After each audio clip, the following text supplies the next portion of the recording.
2,000 years later.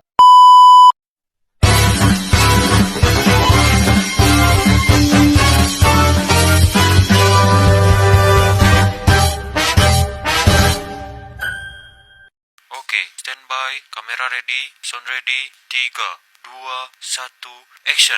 Sini saya menjelaskan obat diare dan obat pencernaan adalah obat-obatan yang digunakan untuk mengatasi gangguan pada sistem pencernaan, khususnya diare. Obat diare bertujuan untuk merendahkan gejala diare seperti buang air besar yang sering dengan feses cair, sedangkan obat pencernaan berfungsi untuk memperbaiki fungsi usus dan menjaga keseimbangan bakteri baik di dalam usus.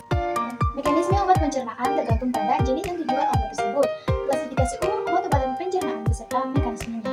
1. Obat antasida. Dengan contoh ada aluminium hidroksida dan juga magnesium hidroksida. Dengan mekanisme kerja menetralkan asam lambung secara kimiawi sehingga pH lambung meningkat dan gejala seperti nyeri, ulu hati berkurang. Yang kedua ada antisekretori atau penghambat sekresi asam lambung. Yang pertama ada penghambat reseptor H2 dengan contoh ranitidin, famotidin. Dengan mekanisme kerja menghambat reseptor H2 di sel pariental lambung yang mengurangi produksi asam. Dengan yang berikutnya yaitu ada inhibitor pompa proton atau PPI dengan contoh omeprazol dan lansoprazol. Dengan mekanisme kerja menghambat enzim H positif atau K positif dengan ATPase mengurangi sekresi asam lambung secara langsung dan kuat. Yang ketiga ada prokinetik dengan contoh obat metaclopramid dan domperidone. Dengan mekanisme kerja meningkatkan mobilitas saluran cerna dengan merangsang aktivitas poros lambung dan usus, mempercepat pengosongan lambung. Yang keempat ada antihematik dengan contoh ondansetron dan metoclopramid. Dengan mekanisme kerja menghambat reseptor yang terlibat dalam rangsangan mual dan mutasi seperti reseptor serotonin atau dopamin. Yang kelima ada laksatif atau pencahar dengan contoh laktosa dan bisakodil. Dengan mekanisme kerja menarik air ke lumen usus atau osmotik, merangsang peristaltik usus dan melunakkan tinja atau emolium. Yang keenam ada antidiare dengan contoh loperamid dan atakloprid. Dengan mekanisme kerja mengurangi peristaltik usus atau opioid sintetik atau penyerapan racun dan air di usus. Mekanisme obat diare dapat berbeda-beda tergantung dengan cara pengobatannya. Contohnya, yang pertama seperti antidiarrheal. Antidiarrheal ini termasuk dengan levotiramid, yaitu seperti Imodium. Imodium ini sendiri bekerja dengan memperlambat pergerakan usus sehingga mengurangi frekuensi dan volume tinja. Yang kedua ada adsorben. Adsorben ini seperti kaolin dan pektin. Kedua obat ini bekerja dengan menyerap toksin dan bakteri di usus sehingga mengurangi gejala diare. Yang ketiga ada antimikroba. Antimikroba ini seperti antibiotik yang bekerja dengan membunuh bakteri di usus. Dan yang terakhir ada probiotik seperti lactobacillus yang mengembalikan keseimbangan mikroba pada usus. Obat-obat saluran pencernaan dapat dikelompokkan berdasarkan mekanisme kerjanya atau berdasarkan jenis kondisi yang diobati. Berikut beberapa kelompok utama obat saluran pencernaan. Yang pertama adalah obat untuk heparesiditas asam lambung berlebihan, antasida. Obat ini berfungsi untuk menetralkan asam lambung. Contohnya milantaprogma, magasida. Antagonis reseptor H2. Obat ini menghambat produksi asam lambung. Contohnya ranitidin, famotidin, proton inhibitor. Obat ini menghambat produksi asam lambung secara lebih kuat. Contohnya omeprazol, lansoprazol, esomeprazol, analog prostaglandin.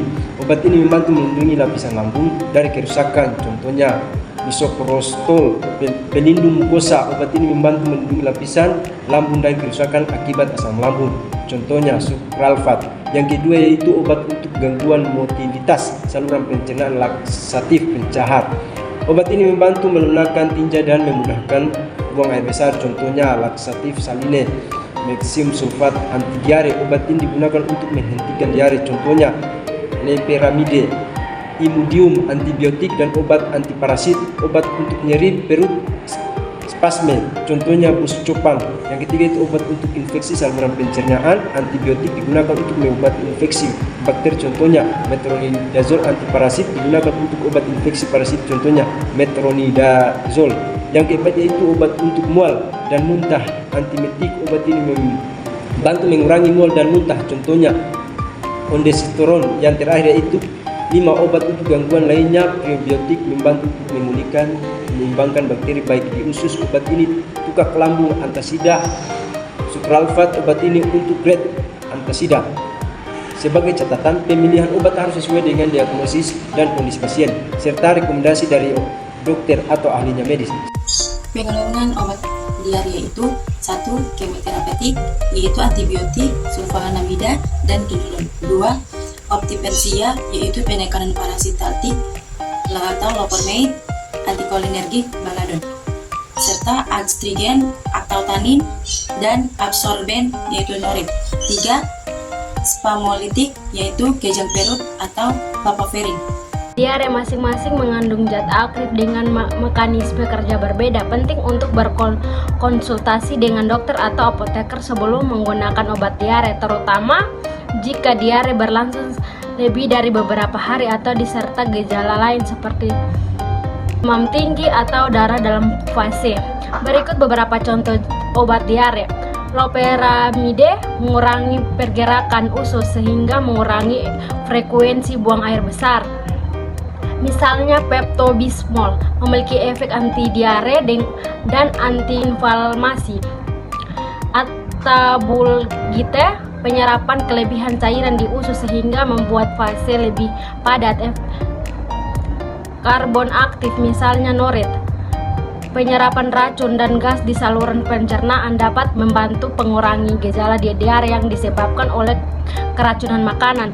Probiotik mengandung bakteri hidup yang bermanfaat bagi kesehatan usus.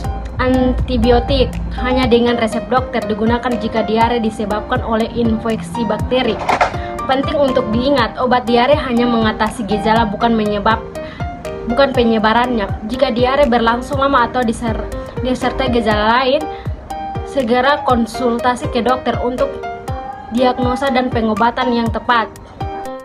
Contoh zat obat pencernaan: 1. Pankreatin, ekstra pankreas sapi, amilase, tripsin, lipase, dosis 1 dd atau 1 kali sehari, 25k, 2k, 25k UI. 2. Kurkumin, ekstra kunyit, antioksidan, anti radang, anti agresi darah, dan anti kolesterol. Dosis kanker 3 dd atau 3 kali sehari, 600 mg ekstra kurkumin 95%. 3. Kenoo dioksikolat, steroid, ekstra hati, melarutkan batu empedu, teratogen pada wanita hamil. Dosisnya yaitu 2 kali dd atau 2 kali sehari, 750 sampai 1250 mg.